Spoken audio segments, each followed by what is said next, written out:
Hello, everyone. Welcome to this EDN session, EDN webinar.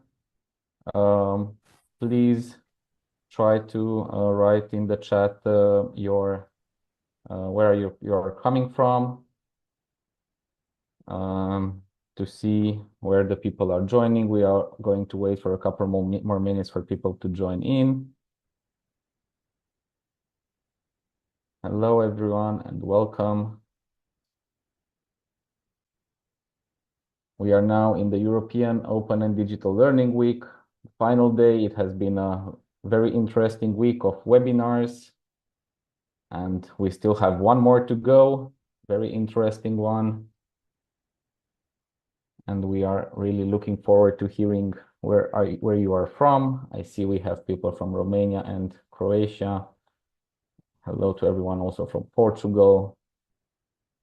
It's always nice to see the countries, someone from Lithuania, to see that we have people from countries all over the world.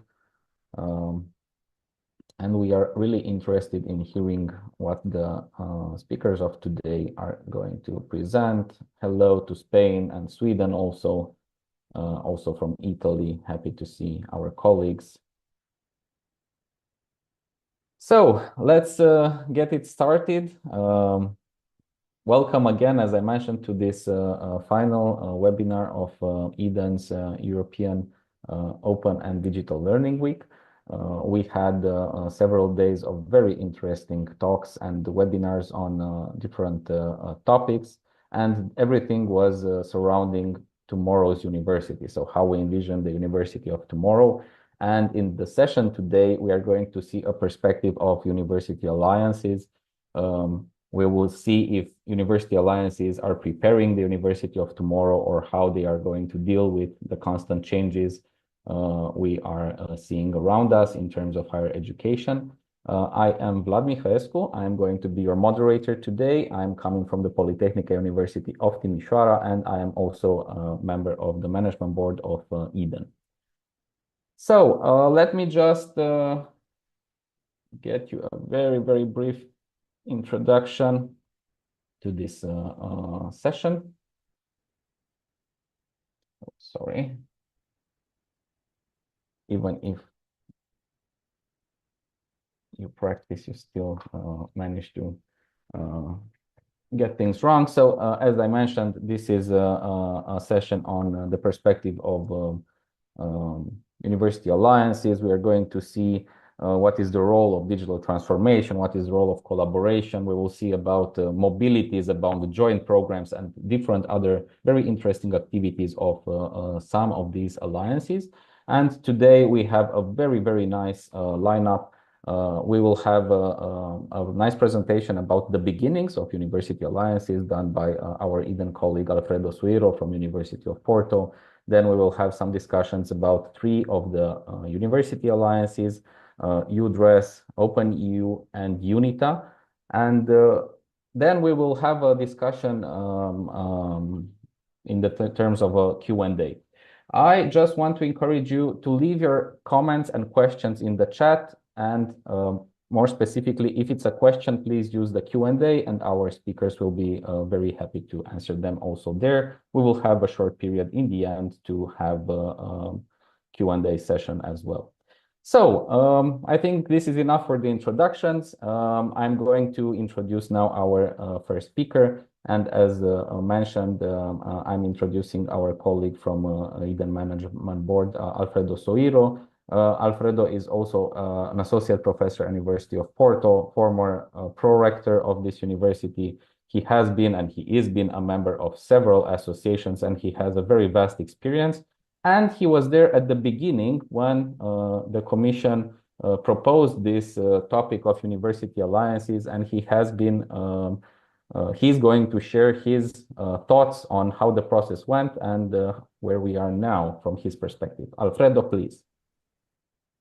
So thank you very much for the presentation and for the words. I was evaluator in 2019 of the first call. So my reflections is something that I'll mention during this presentation. And bear in mind that before the European University Alliance, there was something called European Institute of Technology, which was an initiative of the Commission to create a competitor of American universities and Asian universities. I think based on that experience, they decided to make this and another European programs, they decided to have this idea of European universities created by partnerships among different universities. And these were the criteria. I mean, this is in the call. I mean, we as evaluators, we had the same criteria as the call mentioned. So we were just when we were doing the evaluation, we were just comparing with what was written and what was defined in the call for the proposals. So from my perspective, many people say things about the evaluation of European proposals. I have been working with the Commission since '96 with the thematic networks and everything. So I've some experience with the selection of proposals. And let me tell you that it's very fair. I mean, at least it's as fair as it can be from my point of view. Anyway, so this, I'm not going to talk about this because you probably, especially the ones that are from the University Alliances, know what I'm talking about. So these were some points that I just want to mention in terms of operation. In fact, we had about 100 proposals that were admitted, and each proposal was evaluated by at least 3 experts, in some cases 4 or 5. So there was, how do I say, a kind of equilibrium between the backgrounds of the experts and their own opinions. So we had a training session. It was mandatory. We were supposed to learn how to use the assessment tool. We had an assessment tool that was common to all of us. And we also had a virtual community where we shared ideas and comments and difficulties and also other points of view about the proposals. Each of us has 5 proposals to analyze. We had 100 points, so we divided 100 points by the criteria. When there was a large difference, and that is common among the European proposals in terms of points of grades, there is a consolidation. And sometimes, in this case, a 4th or 5th expert was nominated to mediate among the 3 experts. It was a lot of work. We had in the contract 10 working days, but I think it was much more because people are very generous when they make the proposals, so they write a lot. Sometimes I think they write too much, and that's my personal opinion. And it was a lot of work to read all these proposals. We were sharing. We were working online for a certain period, and we were had sessions in Brussels, and in the end there were 19 proposals. In those days, the funding was less generous than what it is right now. It was 5 million euros. But I will say now my comments, and these are personal comments from my experience, not only in this evaluation, but also in European programs and organizations and blah, blah, blah. Okay, one of the things I found is that most of the proposals, of course, this was the first one, they were very similar to the existing strategic partnerships, for instance. My comment with my friends and some people in the Commission was that it was to do the same things, but with much more money. So you know, the activities were mostly the same that existed before. For instance, you know, the common degrees, the mobility, blah, blah, blah. One of the things that was missing in most, I just found it in my proposal, I just found in one, was that nothing was new in terms of administrative, academic, or research structure. Everything was something from this university, something from that university, etc., etc. But it was not created specifically for the European university. You see, so it was how do I call a meltdown of certain departments or units in the universities, in the partner universities. There was no image or brand, no acronym. You know, they wanted to create a European University Alliance. Then, in this that we have now, there is already an acronym, but we didn't find it a brand. I mean, the acronyms is one thing, but how do I say something that was specific for the new structure, which is not the same thing as picking up the title and taking up the initials and making an acronym. My feeling is that this call was very powerful, very open, even from the beginning. I think it still is.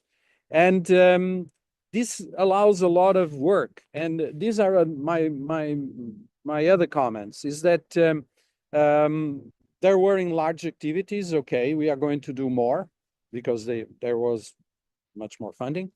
But one of the things I noticed, again, these are my personal views, and I've sent these to the commission afterwards, is that there were a lot of close groups. Let's say they come from previous collaboration projects, and there were also, which I think it was a mistake, the specific intent of working with European organizations. This is a European university, but most of the calls that I've seen didn't have connection with European organizations. Here I point out Tirash, and I didn't know that Michel was going to be here, but anyway, they didn't have connections with European organizations, and they were European proposals. You see my point for a university, European university. In my case, for the engineers, they were not connecting with the engineering existing organizations, which I think it doesn't make sense. But anyway, again, this is my opinion. The sustainability plans after ending the proposal were not very clear either in terms of how they're going to be funded, how they're going to work, etc., etc. There was a lack of ambition. With 5 million, they could buy a house, they could buy a building, they could create, you know, a real university, European. But no, it was a part of this, a part of that, etc., etc. So that's my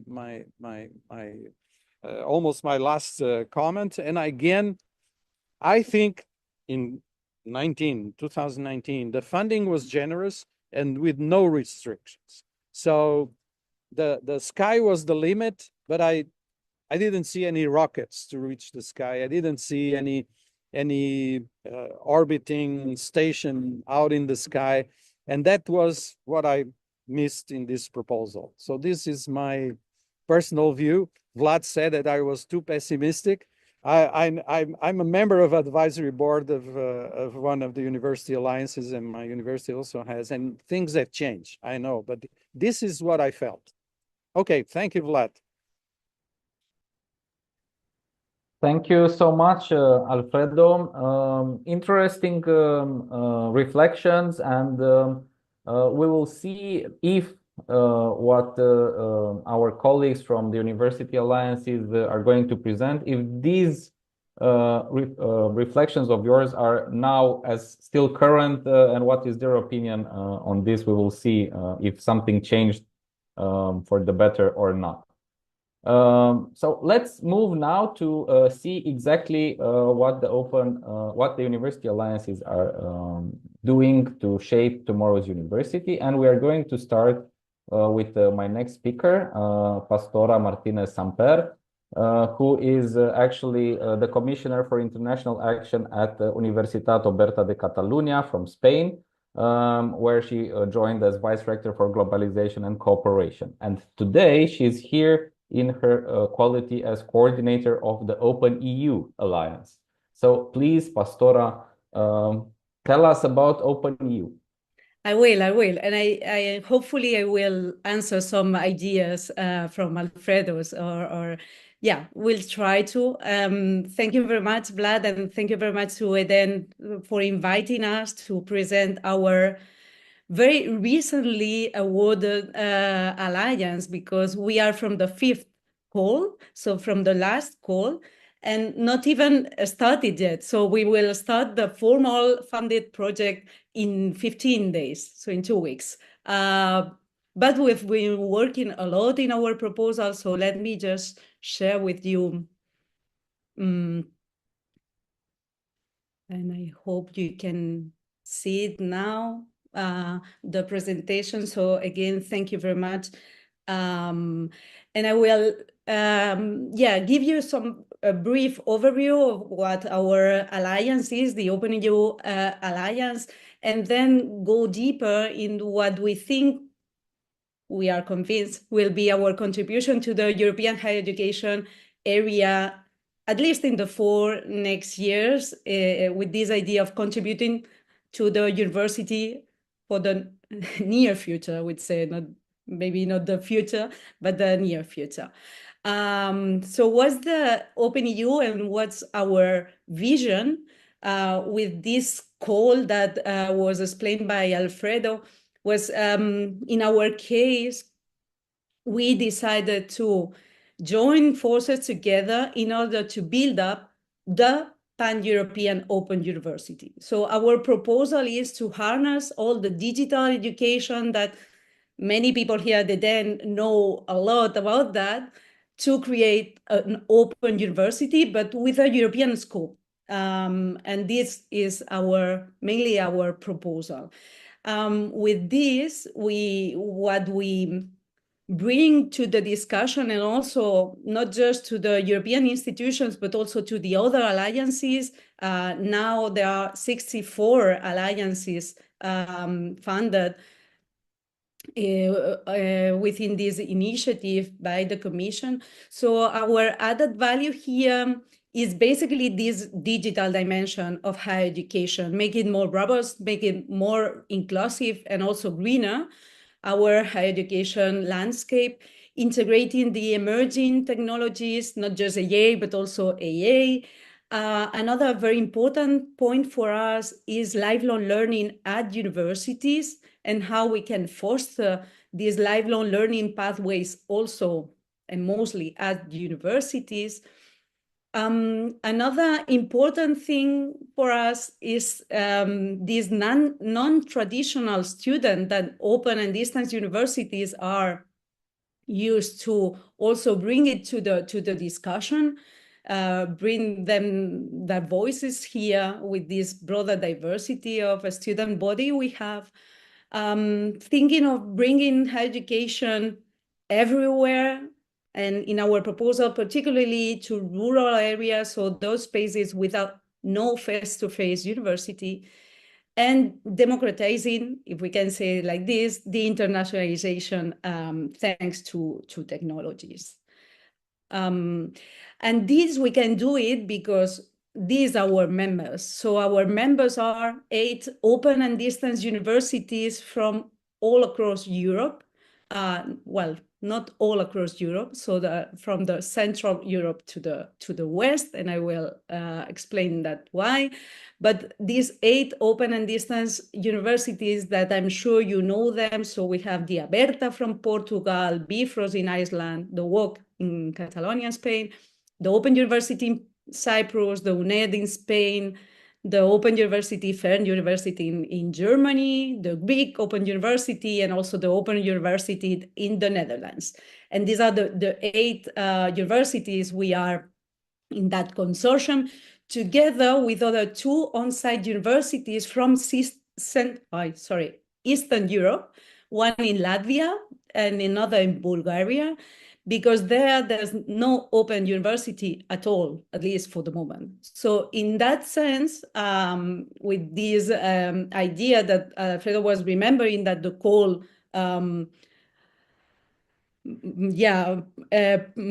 the call must be compliant with all the regions in Europe, what we decided was to choose 2 on-site universities that were actually in the digital transition already, doing this change, incorporating digital education also to the daily business. And this was because we built that consortium after the corona, that changed a lot the way face-to-face and on-site universities were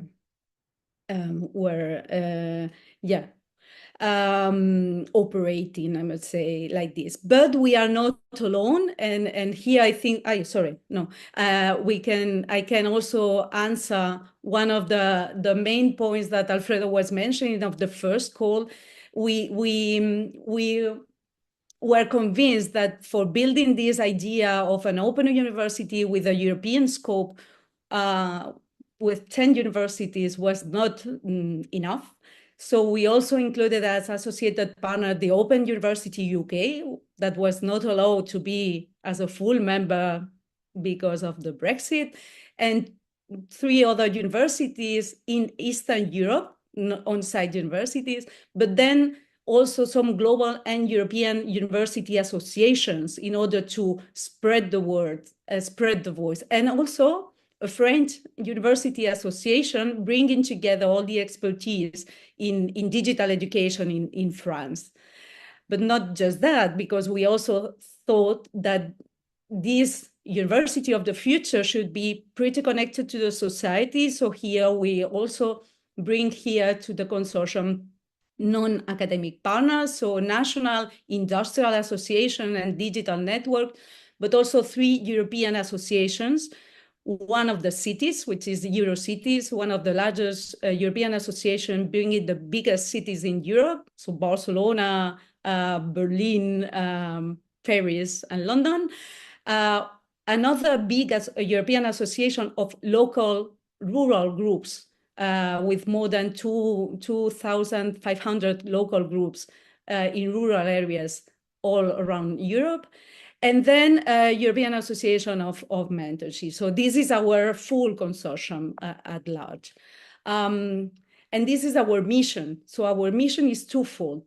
We are committed to create this open university with a European scope, learner center for sure, but also inclusive, digital, and green, and also contribute to the digital transformation of higher education institutions with the knowledge we have.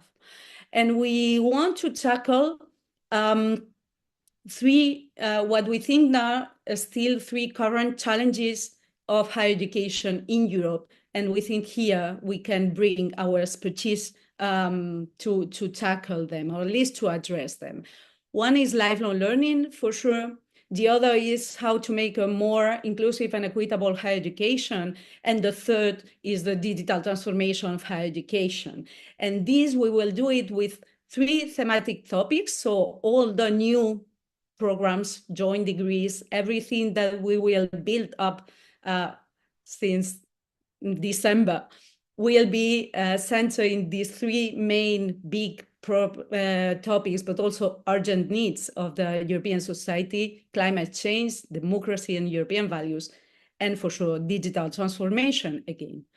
And we are not starting from scratch. And this is, I think, something very important from these alliances. Most of them, as Alfredo was mentioning, are created from already existing groups, but it's natural, it's logical. We've been collaborating, at least the open universities, together for a long time, but not like this, not with a new perspective, a new mission, creating something new and bolder and more important. And this is the critical mass we have from the very beginning. And it's important because it will allow us to make things different, but also to go further. So what we are going to do and foster in these 4 years of the first funded period of our alliance, as I was mentioning in the lifelong learning and employability, what we are building up is how to make more flexible, more open, all the continuous learning paths for students based on their needs and their interest. And for this, we will also develop guidance tool for students in order to make the match and to first identify the skills gap, but then to make the match with the European labor market. This will be, we think, very interesting for these lifelong learners to know where they are and where they want to be in the future. And a third point, which is key for us, is this strong collaboration with non-academic partners, again at the European level. So what's different from the things we were doing in the past is this: with this alliance, we will be able, to collaborate at the European level for sure. So for this, we are gonna build up some upskilling programs, for instance, with Eurocities, or to define our European rural agenda with this ELAD Association of Rural Local Groups. In terms of widening the participation in higher education, we will also build up at the European scale some joint and participatory and also learning platforms. So not a joint common LMS, but something like an umbrella to connect them and create this network. So our inter-university campus, in our case, will be a virtual inter-university campus. Also to continue contributing to widening the participation of underrepresented groups, traditionally underrepresented groups in higher education. And for sure, don't forget, we will not forget our staff, training them in order to be, again, more inclusive and equitable. The third challenge we are addressing is this digital transformation, or transforming our higher education system with digital, thanks to digital education. And here we will expand our know-how generation, also the exchange we are already doing, but the capacity building also, and being together in our alliance, we think we could address better and broader some specific some needs already in the higher education landscape. We will build up a European doctoral student community in digital education, and also think about different educational prototypes. And last but not least, the idea of internationalization for all. For sure, we will build up new joint educational offer, as the call was requiring. But here in the mobility, for instance, in our case, we will explore and also advocate for the importance in some cases of virtual mobilities that are not that well understood in the Erasmus Plus project program traditionally. So here in our case, we want to create a framework, a mobility framework, in order to explore all the different formats of the mobility, not just physical, but also online and hybrid. And also, for our joint educational offer, we will develop multilingual virtual classrooms that are not existing yet, or the ones that are existing, for instance, in our case, are with two very similar languages, like is in Spain, Spanish and Catalan. So here we will also expand this idea of multilingualism thanks to our virtual classroom. And as a conclusion, our idea of the OpenEU Alliance is to be a key partner in this European digital education arena, with this idea that the transnational, transinstitutional cooperation between universities, but also other European actors, will foster digital education for a more inclusive and more sustainable European higher education arena. Thank you. Thank you very much. Thank you, Pastora. This has been very insightful to see the perspective of a new alliance. And I think it's very interesting to see such a large consortium and with a little different approach, the approach more focused on the virtual component of education.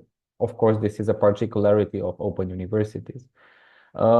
Before moving to the next speaker, I just want to tell all of our speakers that we have a first question in the Q&A, and it's a general one for all of you. So before we will have the possibility to discuss in the panel at the end of the session, feel free to leave short answers there as well. I'm going to move now to, let's say, more experienced alliance than the one we just saw. And I'm talking about UDRES. And we have our next speaker coming from the Czech Republic, our colleague Michal Karpišek. He's the Secretary General of UDRES, and he is also been present in the higher education area in Europe for some decades now. Many of you maybe know him as he was in the leadership of Eurashi. And he's going to tell us now the perspective of UDRES when it comes to the University of Tomorrow. Michal, please.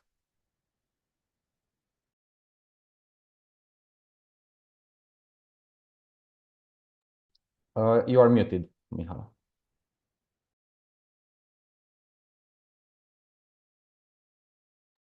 Yeah, it's been some time since I've been working with Zoom. Sorry for that.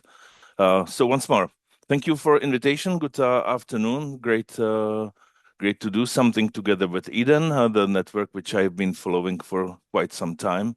Also, Michal, just sorry to stop you. Can you just switch between presenter view and? Oh, it's not there. All right.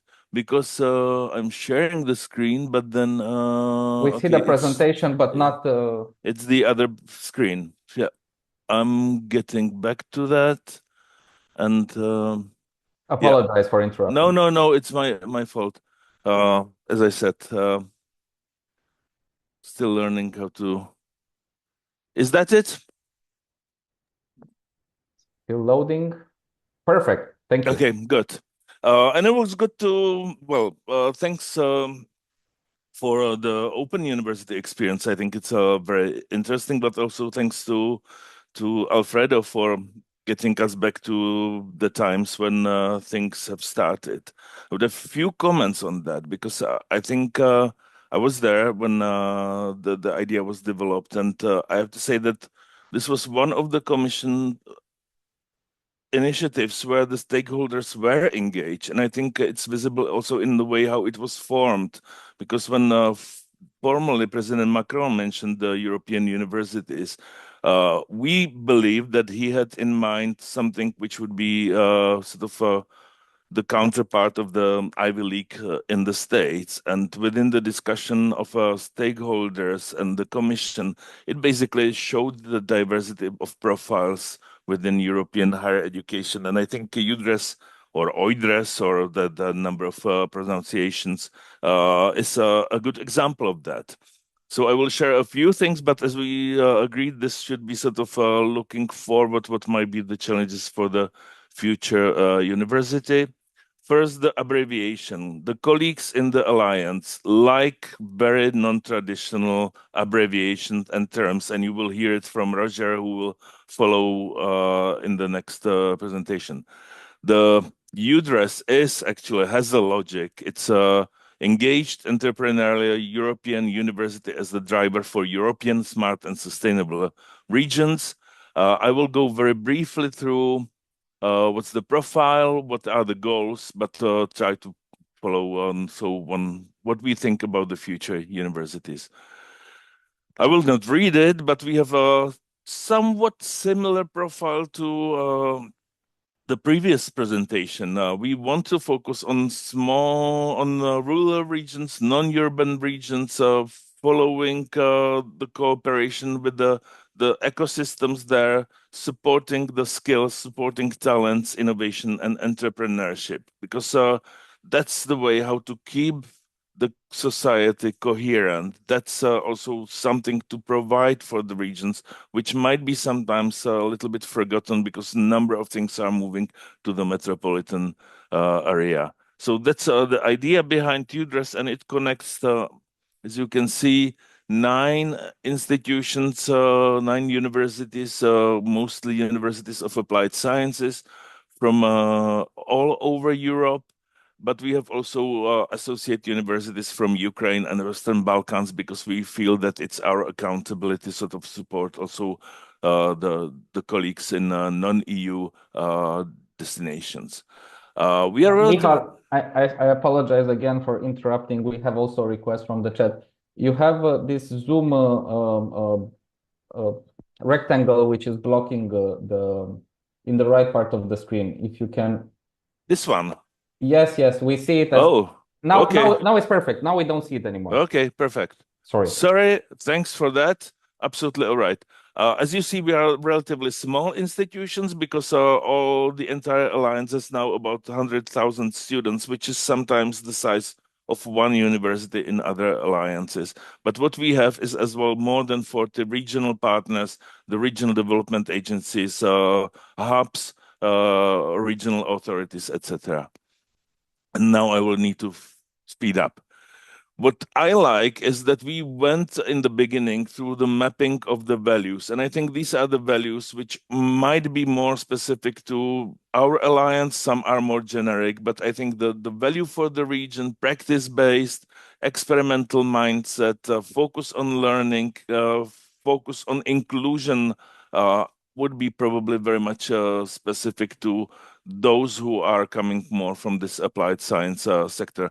And I have to say that this value map also served when we were looking for new partners, because 3 of the 9 partners joined us in the second stage.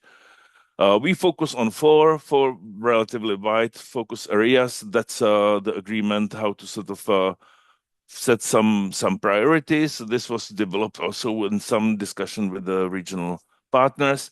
And what we have are 5 strategic priorities: support the smart learners and the talents, provide the platform for collaborative innovation, engage with the regional communities. As I said, we have the tendency to come up with a new terms. So empower innovators, which is the profile of people who combine the entrepreneurship, research, educational aspect, and bring that somehow together. So basically supporting the capacity building and then thinking about how to turn our efforts into fully fledged European university. There's a number of things which you can see what we committed to deliver. To show some indicators or planned results. I think the most challenging is still for us engaging half of the students. That means 50,000 students. But there are also a number of things related to sort of opening the institutions, inviting citizens, being more open to our communities, and develop also some joint research and innovation activities.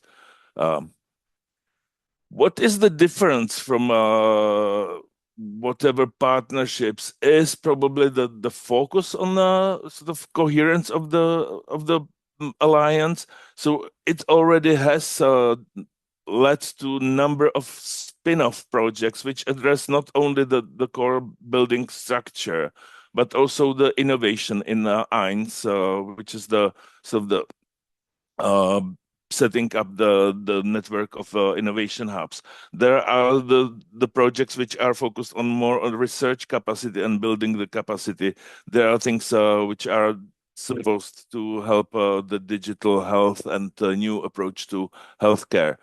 What we see as the main benefits and challenges, and the enhanced capacity, especially in the case of relatively smaller institutions. So if I say smaller, the smallest institution has 700 students, the largest has 29,000, but the average would be somewhere around 10,000 students.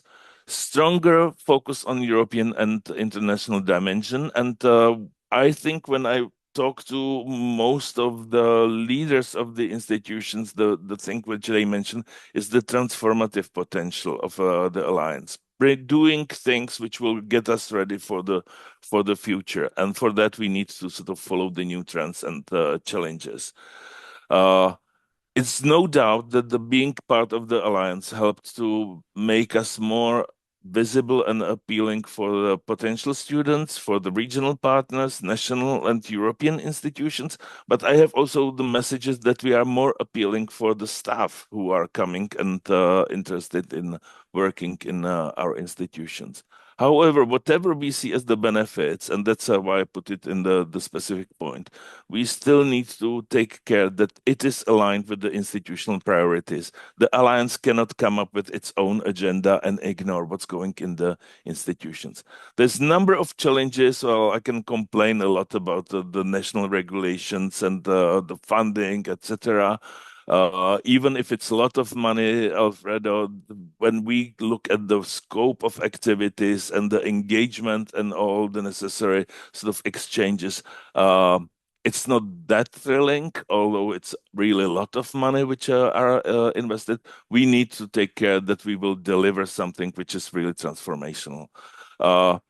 You can see that there are a number of challenges. I think one of the biggest one is how to engage the students, how to involve them in the life and development, and how to sort of engage the regional partners, whereas all the 9 institutions have, I would say, very strong regional embedded partnerships. It's a matter of what we discuss.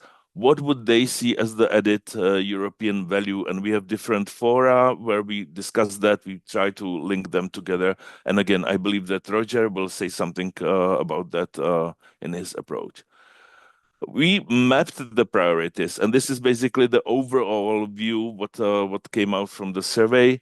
The red line represents the summary of the priorities of all 9 institutions. The blue shows where the maximum expectation were. The main things are attracting the new study groups, new study target learners from the new study target groups, flexibilization of learning, focusing on research capacity, and sort of developing the relevant applied science research and succeed in funding.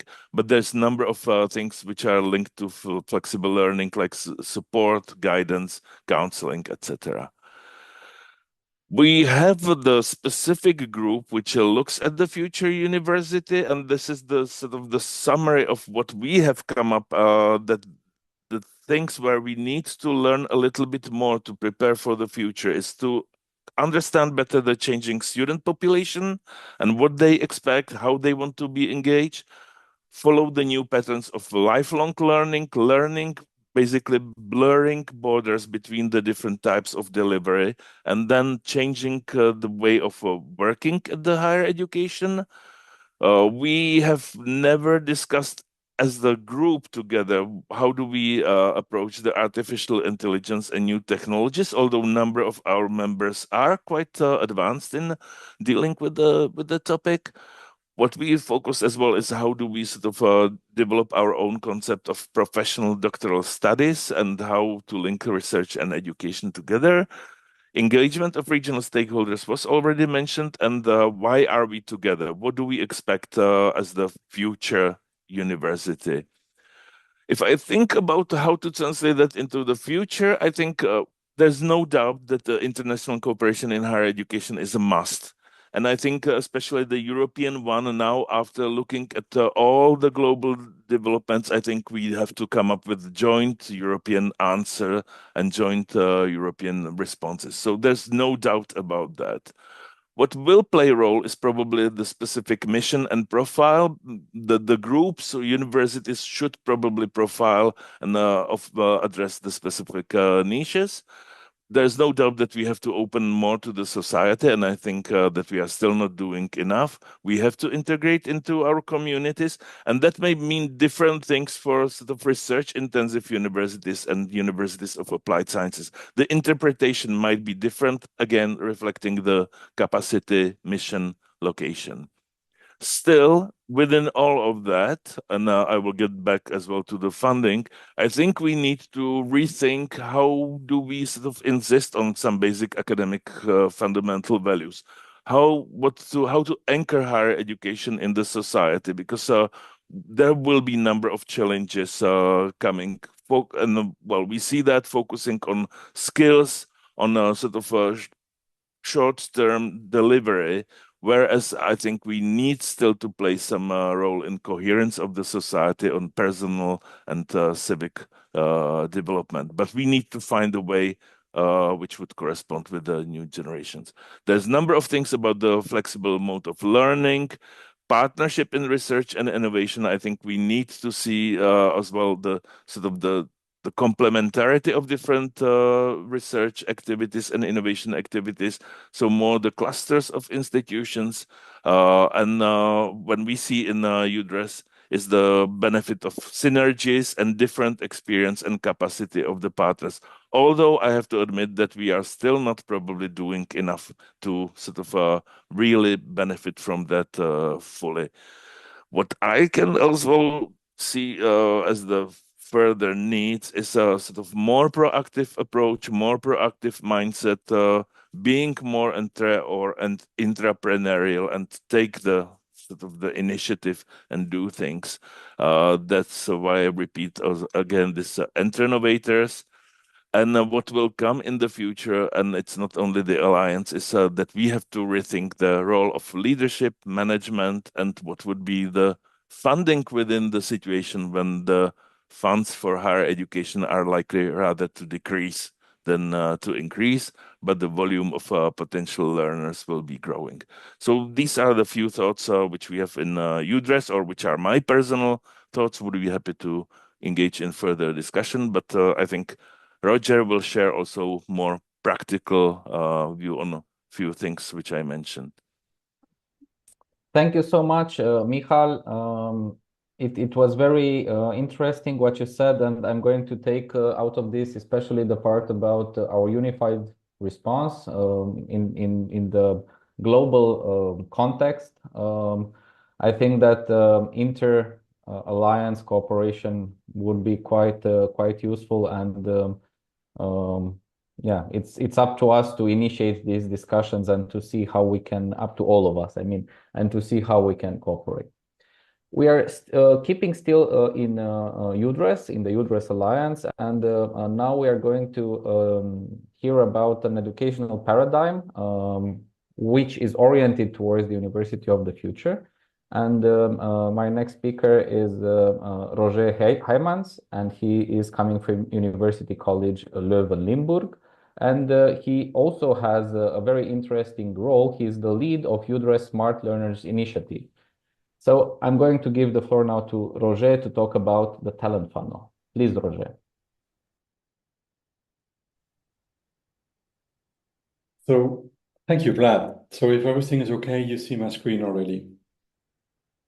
Yeah, all good. perfect. Yeah. So well, thanks, Vlad, for inviting me, and Michael for doing the lineup for me. So it's really easy. So first of all, we got to tell you something about the talent funnel. And I would say before I could do that, maybe I would just say something why I'm doing this. And I called it this 5% rule. So why? I think that we're simply not using our talent. Why? I don't know.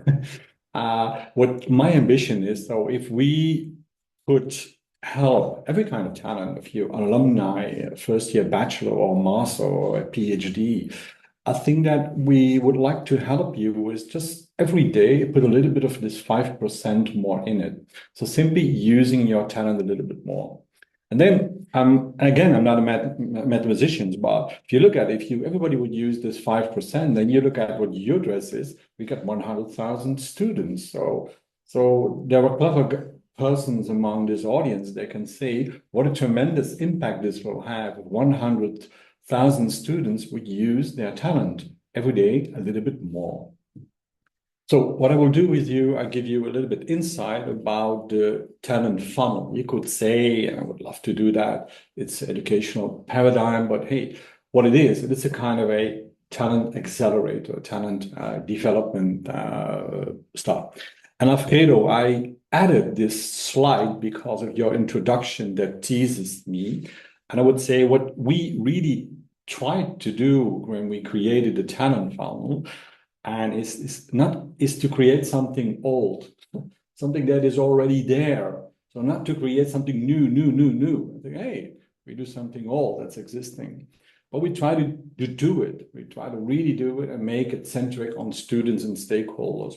So what we did is this, we just created a linking pin between stuff, micro-learnings, joint degrees that we already have. And what we did is we tried to focus it on solutions, not only on learnings. And we try to make it scalable. And indeed, yes, it's not only the classroom, but it's also career. Hey, this is what we promise. This is what education gives you. It gives you a place in society, security. It gives you trust. So if you look at the talent funnel, before I do that, I give you a little bit insights in me. So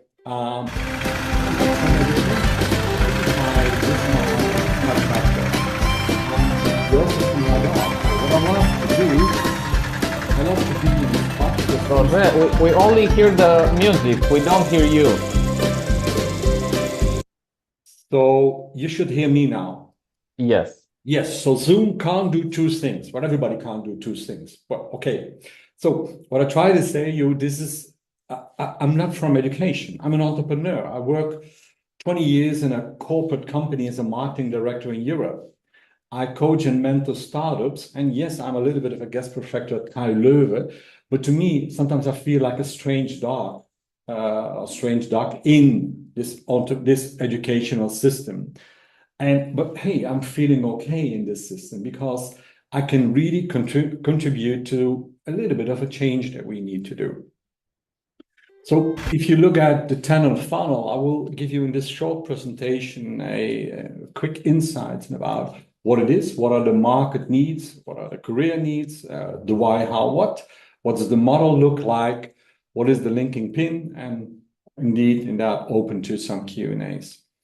So if you look at the talent funnel, what it does, it's a kind of a connector, what helps you to build stronger social and cultural skills, because this is what we need. If you look at what society needs, and this look really great, these three critical challenges, is, yeah, we're changing to a society with an ever faster pace, so we need stronger social and cultural skills.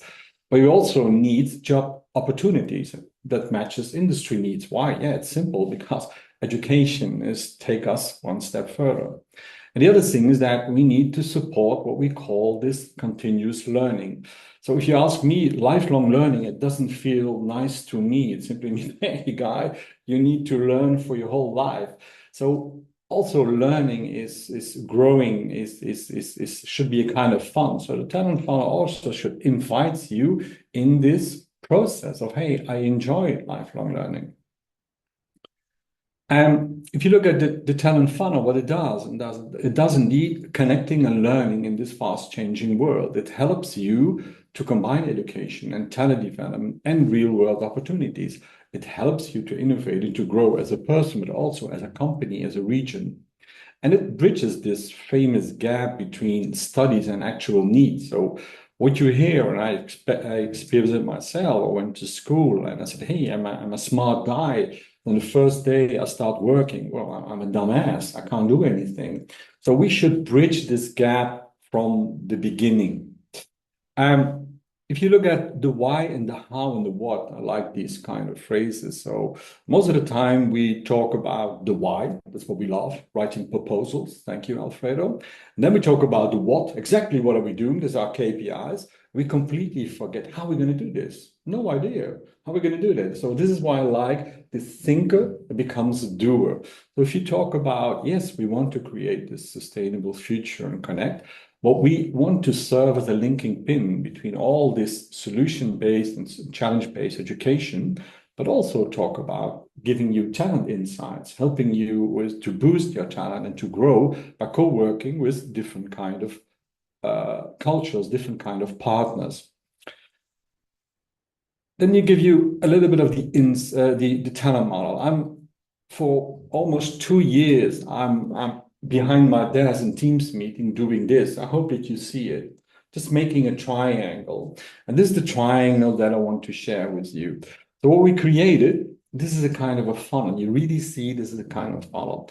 So our ambition was to get as many students, think about the 100,000 students involved. engage, connected, to build a relationship with them. And at the end, we would love to come up with solutions. So if you look at this tunnel funnel, it has 5 different kind of stages. The first stage is simple as the upper. So already we see there we want to engage with as many students as possible. This is also the digital part, but it's also the connecting part. If you look at it, we think about Talent TV, short learning snacks where students get involved about, hey, how to build up a LinkedIn profile, how to connect with people. The second one is this engagement. You say, hey, I really want to reach out to a region. I want to understand policymaker. I want to connect with SME companies. And hey, maybe I want to be an internship in a startup. The third layer is the thing that most familiar with us, what we're doing. These are what we call this challenge-based learning modules. Think about hackathons and living labs. But to me, they're not the rocket science. So we are doing that for ages. Now we use the magic word design thinking. So, I'm a little bit older than Windows 95, and we did all kinds of stuff. And now it's a hype design thinking. But in education, I would say, this is the things that we do. But it's about this connecting this upper part of the layer of this model with the downside. So if you look at layer 5, what we really promise is not only come up with crazy ideas, but really come up with creating sustainable ecosystem, creating solutions. So the 5 stages in this model, if you would transform it to a more Generation Z language, you could say it a little bit different. So it means if you look at the layers, it simply means, hey, and this digital part, get inspired and get connected. Get connected, find your peers. The second layer is, hey, engage with a diverse network. Learn people when you are living in Holland, experience people from Romania. They're not different, but they're different. You need to experience a different kind of culture. The other thing is learn by doing. Most of the students learn by doing, not only learn by learning. The other thing is, so it gives you really a kick if you can turn ideas into reality. This is where you really can make an impact in society. And again, be part of this sustainable ecosystem. So if you're once an alumni of UDRES, it's for life. You can't get out of the system.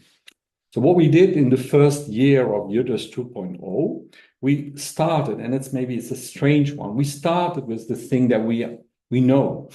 We know how to make a course about a hackathon and living lab. So you could say we started with the easy one.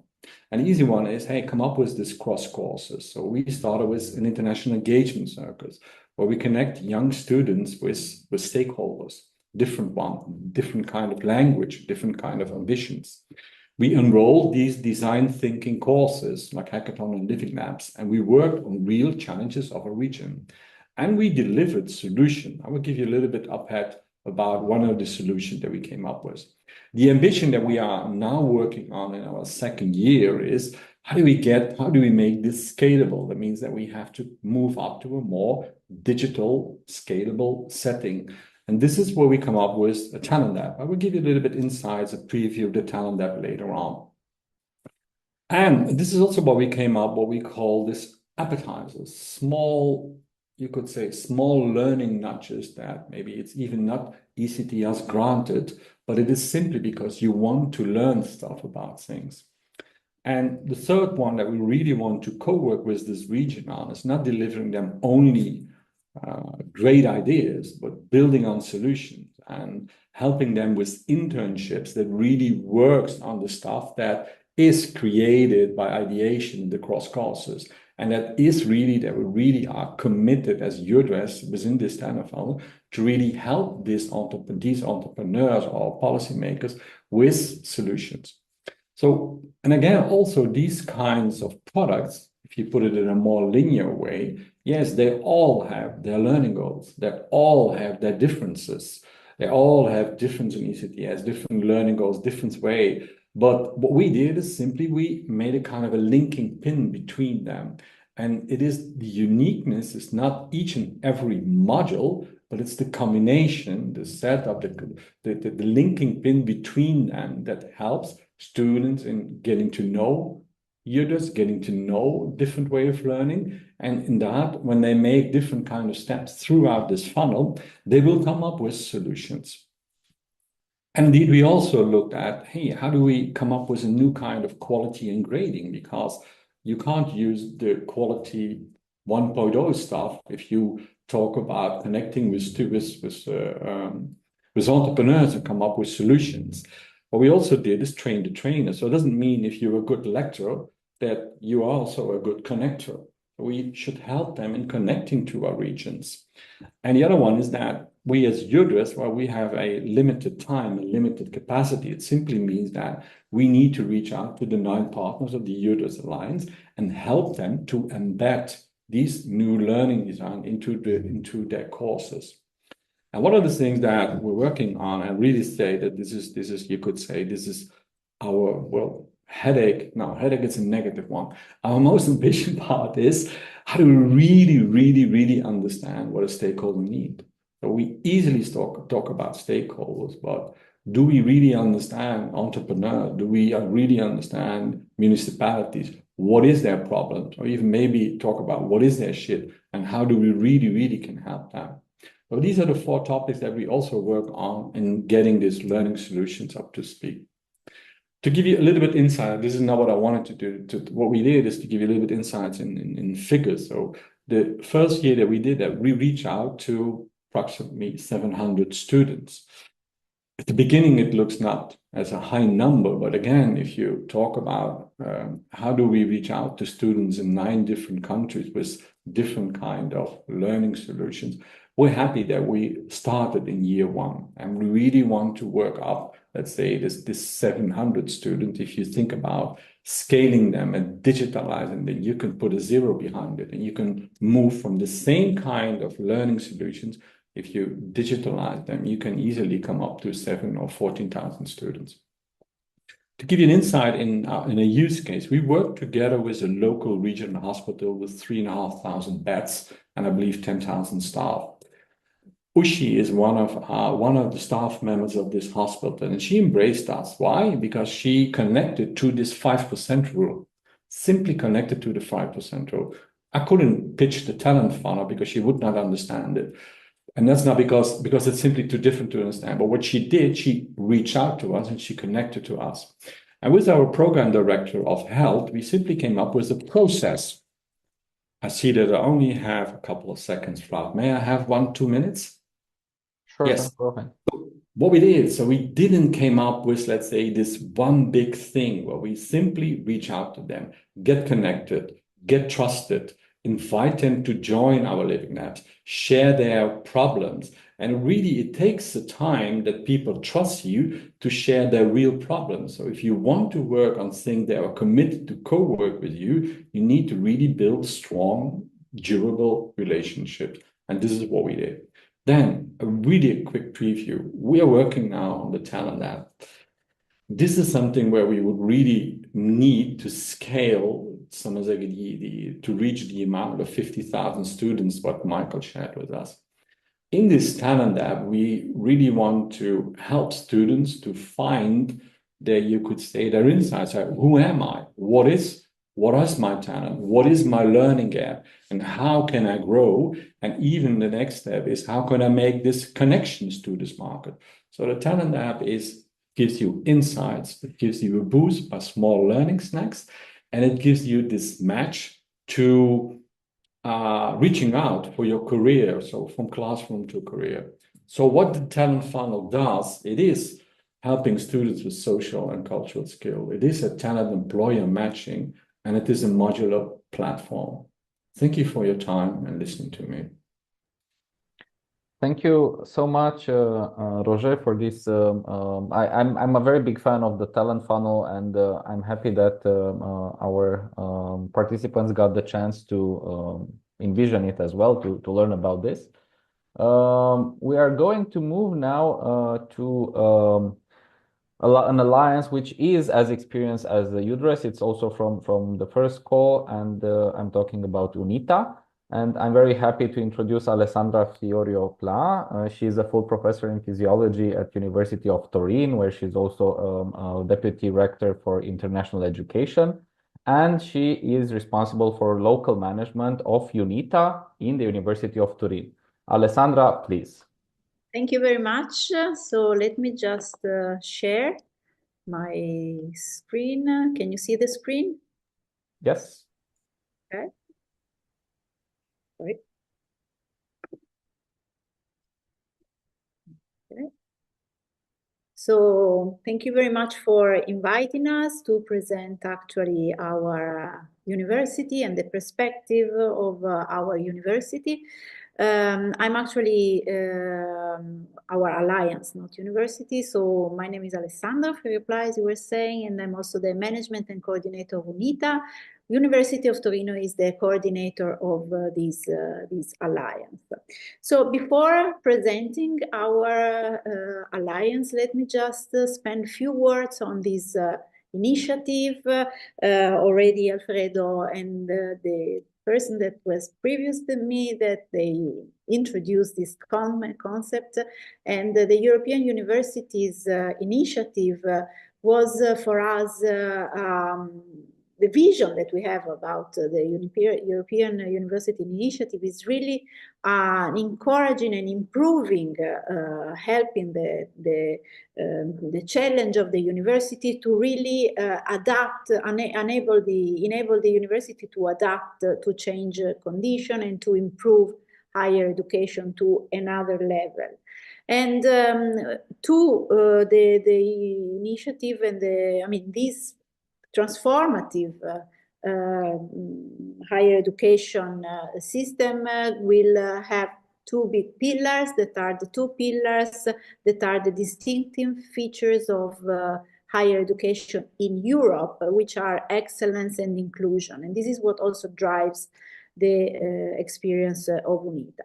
Let me also tell you that, we, as you were saying, we are an alliance. We are now in the second phase, so we are one of the first. We started in the second call of the alliances, and a lesson that we all learned, I guess, sharing this idea with the other alliance, is that these initiatives is really a catalyzer for the launch of new instruments and in the legal framework. We also have, in fact, a legal entity in our university, and it's an inspiration for the education community across Europe.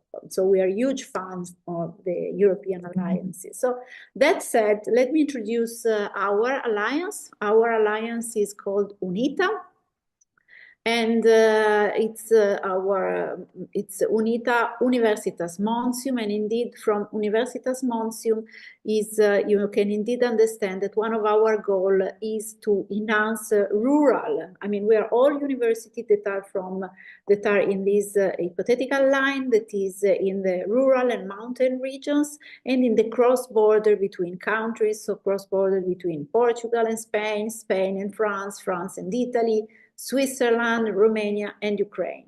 And indeed, we are an ecosystem of 10 universities, full partners, plus 2 associated partners, one in Switzerland, one in Ukraine, and a legal entity that, as I was telling you, you have some numbers here just to give you an idea about our ecosystem.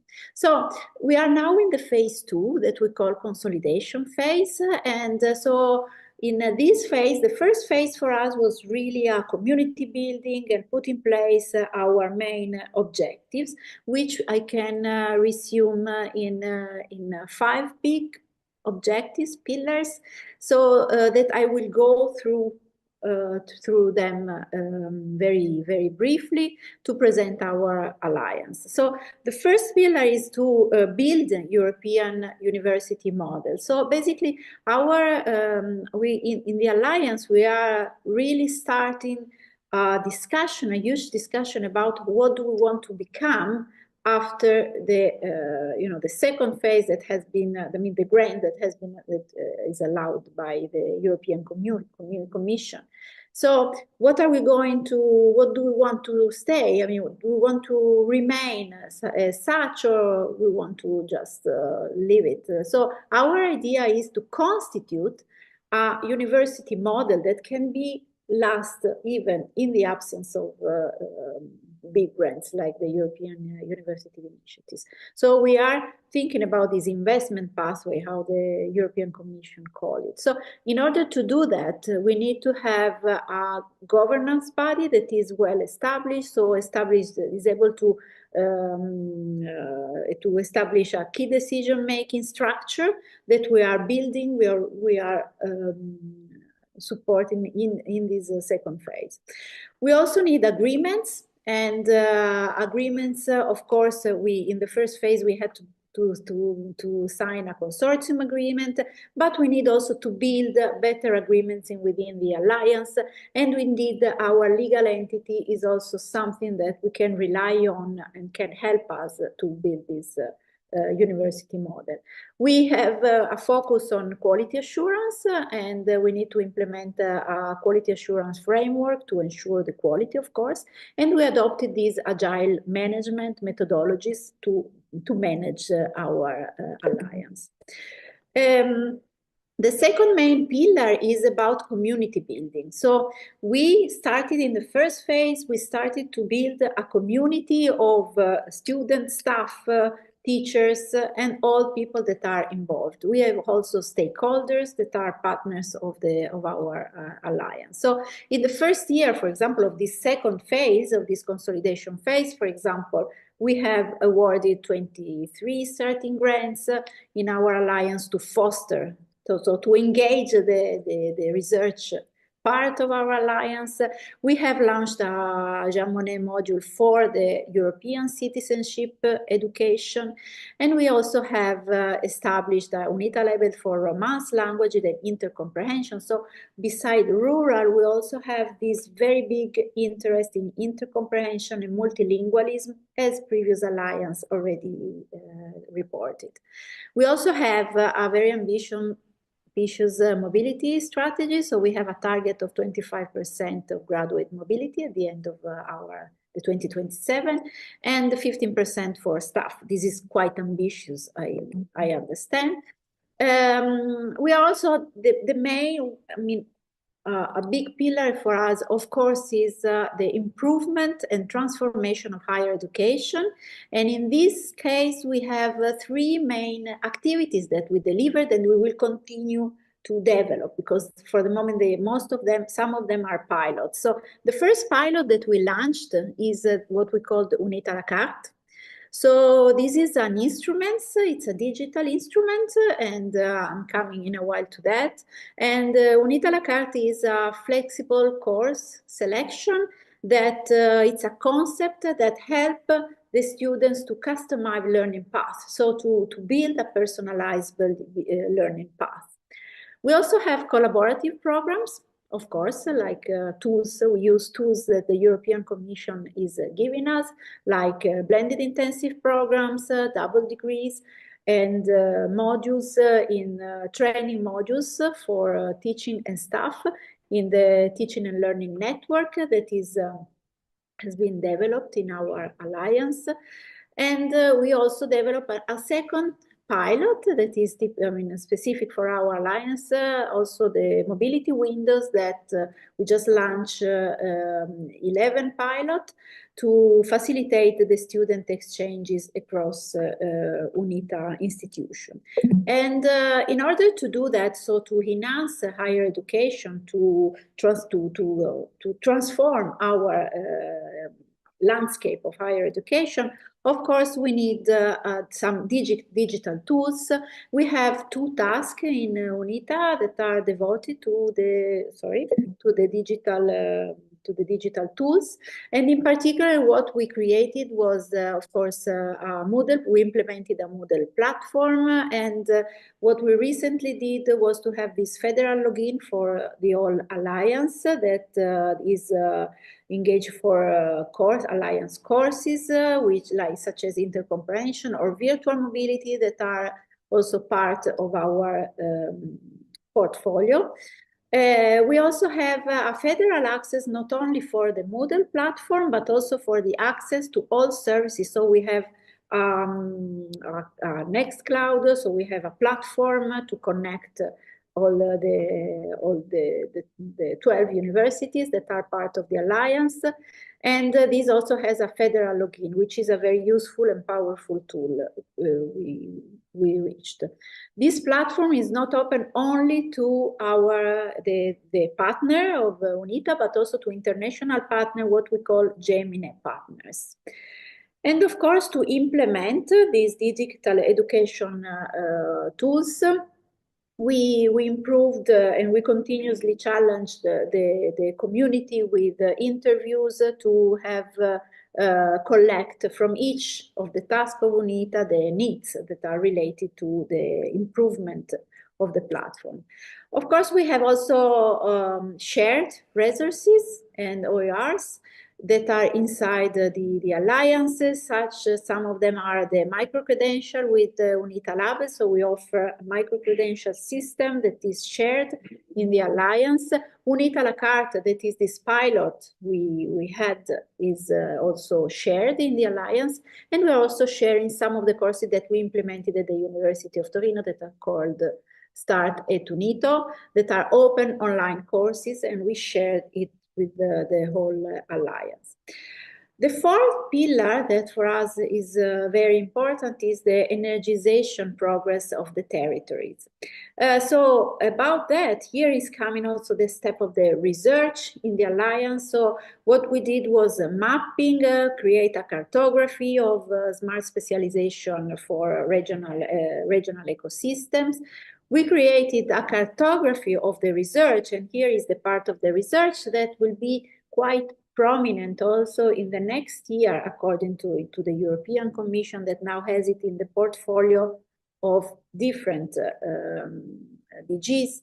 And so we created this, we implemented the cartography that was already created, and we also, of course, we have doctoral collaboration, so research passed through the PhD, we have co-tutel of the PhDs, and we finalize also this tool that is the resource sharing agreement to optimize the research capabilities. About the research, we are mainly interested, we passed from the first phase where we had 3 main thematic to 6 thematic areas that you can see depicted here, and we mapped about 600 projects in the research cartography. And we sustained this project with some specific actions, such as the matching events or the starting or advanced grant. As I told you, we have also co-tutel. At this moment, we have 56 co-tutel active. Finally, we need we have sustainability and outreach initiatives that is our 5th pillar. So we have a sustainability plan, green plan, impact plan to monitor and evaluate the UNITA's societal influence. We have an expansion strategy, global expansion strategy that is international, and it is one of our flagship. In a minute, I will show you.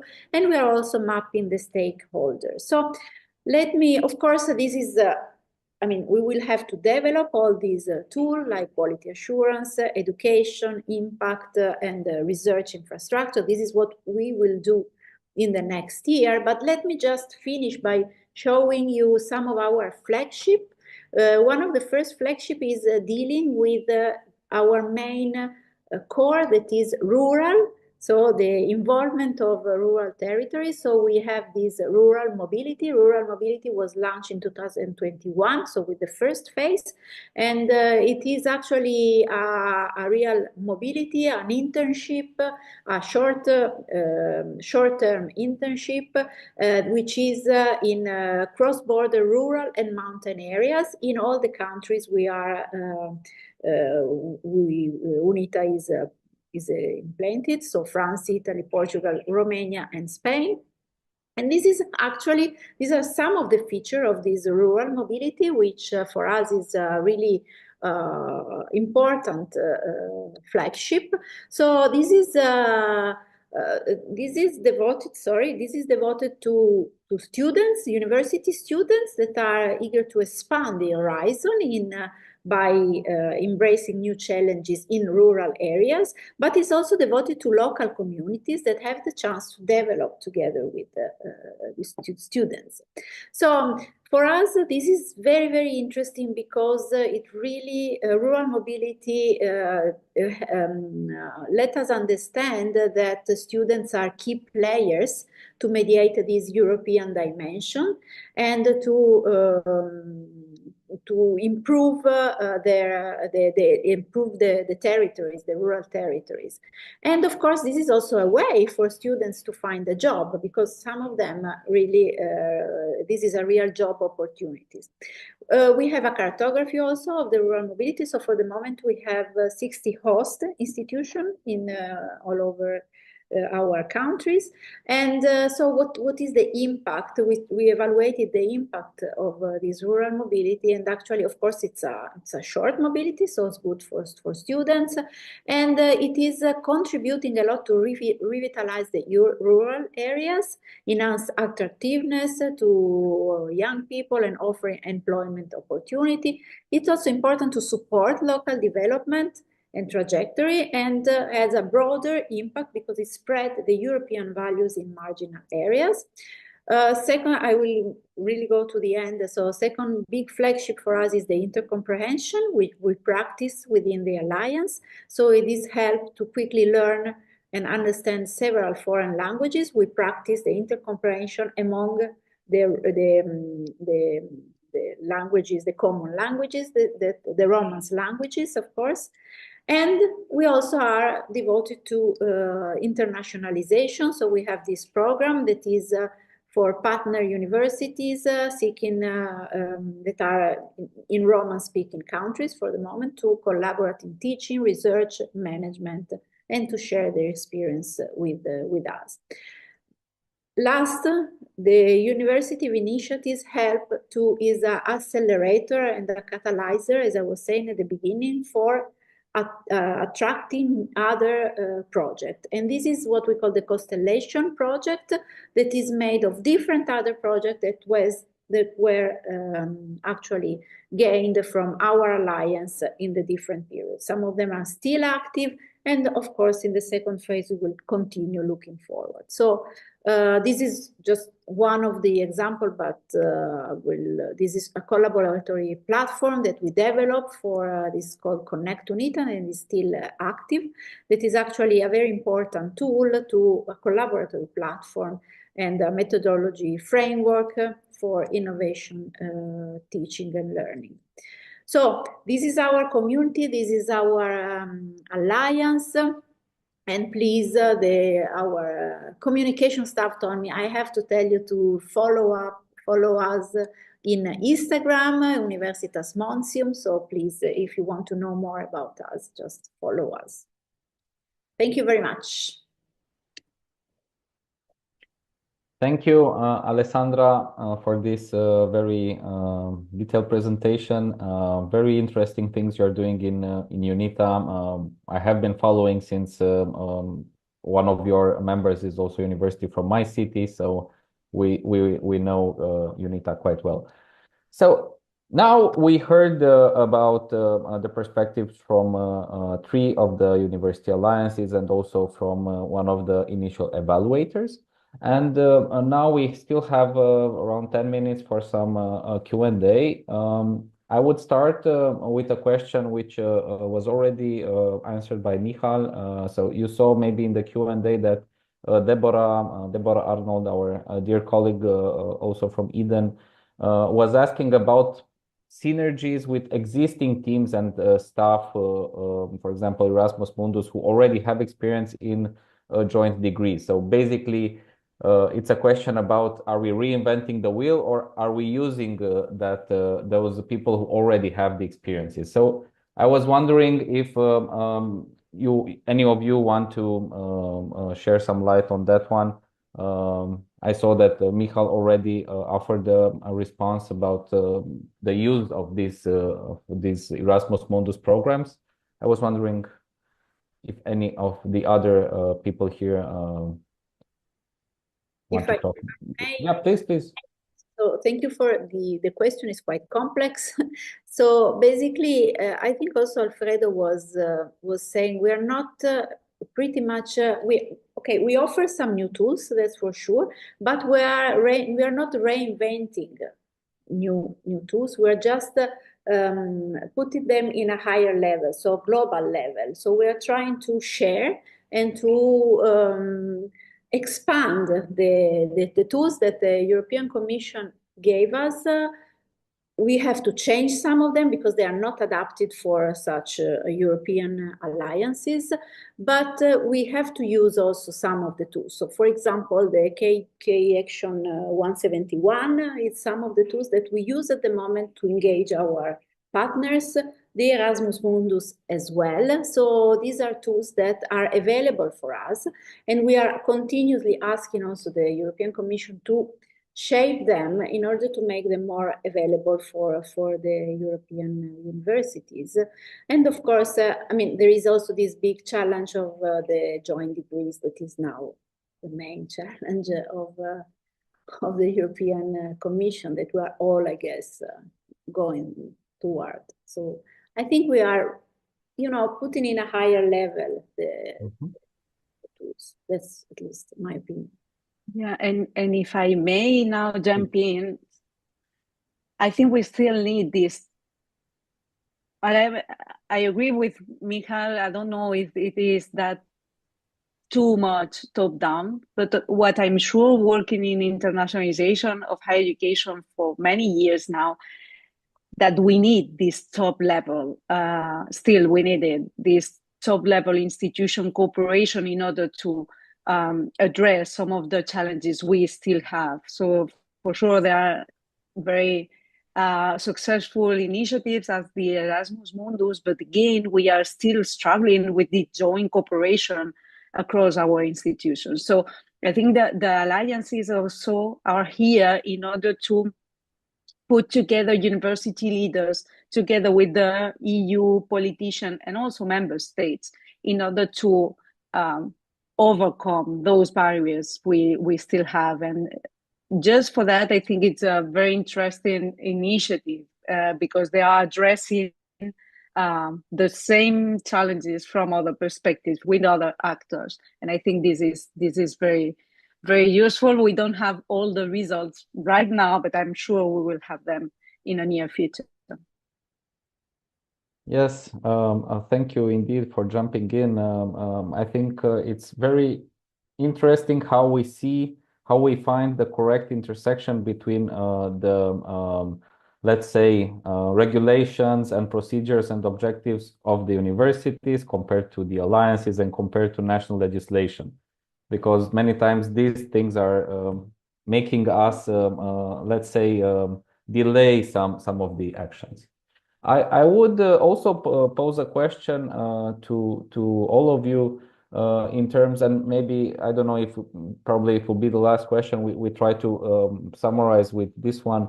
We talked a lot about our activities and the experiences and what we want and what we achieved so far. I was wondering also, we have this question about globalization, and I'm coming back now to what Michal was saying about unified approach. How would you see inter-alliance cooperation in let's say the next phase, which will hopefully happen, the third phase? What do you think about this? Yeah, please, Michal, go ahead. I think there are different dimensions. I think that there is a communication between the 64 alliances now. I think that's basically going on, and we even got the support from the Commission on that. What I see is that we got also some sort of load of responsibility for opening the door to the other groups. So it would not be just the group of 64 alliances, but there are a number of issues which we come across, like the national regulations, cross-border quality assurance, the stuff, the different academic careers in all the countries. And I think this should all serve as well for the benefit of all the other higher education institutions in Europe or wider Europe. So that's one thing. The second aspect was what was the question as well, how do we see the global development? Here I have to say that the universities of applied sciences are probably a little bit less international than the traditional research intensive universities, but it also depends what's the capacity and the potential of the alliance. And as I wrote, UDRES was built basically on scratch, on basically bilateral relations of the partners before, but never working together. So I think we need to sort of clear up our table first before looking further, but we should do that definitely, and should not wait for too long with that as well. Thank you, Michal. I see Alessandra also wants to. Yeah, if I may, I think that again there are two ways. So one point is that I think that this initiative also of this second phase that just started Global Forum or For You For All that is joining us all together. I think it's again a next level that is really helping all the alliance to join their forces to dialogue and with the European Commission in order to have a dialogue with them that is more powerful, because all alliances all alliances have some challenges that are in common. Michael was suggesting some of them that we all have in common. So it's a great challenge for us, for the single universities, to solve it by our own. So I think the stacking together is giving us the power to make the force to try to change. On the other hand, I completely agree with Michael that it's another engagement. So it's a lot for the alliances. It's a lot of work. So the challenge of the engagement is, at least for UNITA, is becoming quite, but not only for us, it's becoming a big problem, also mostly in the second phase. Because the first phase, we were all enthusiastic. Now the second phase, we need to reboost it. So we're working on it. So it's a big challenge, but I think it's completely worth it too. And I'm quite enthusiastic about the For You For All development. Thank you for this perspective, Alessandra. Pastora, do you want to say what you believe? You are only at the beginning, so maybe you didn't think about inter-alliance activities yet. No, yes, indeed. So we've been learning a lot from this inter-alliance informal work, and we've been already have many inputs thanks to them. This generosity and solidarity is been in place since the very beginning. So this is something also to stress it out. And fully agree with what Michal also said about going global. I think most of us thinking about how to do it, but first try to establish the best foundations. How can we work together, and then try to go global. Thank you. And now, since we started with Alfredo, I'm going now back to you, Alfredo. Are you a little bit more optimistic about after these presentations and about the discussion of inter-alliance cooperation? What do you think?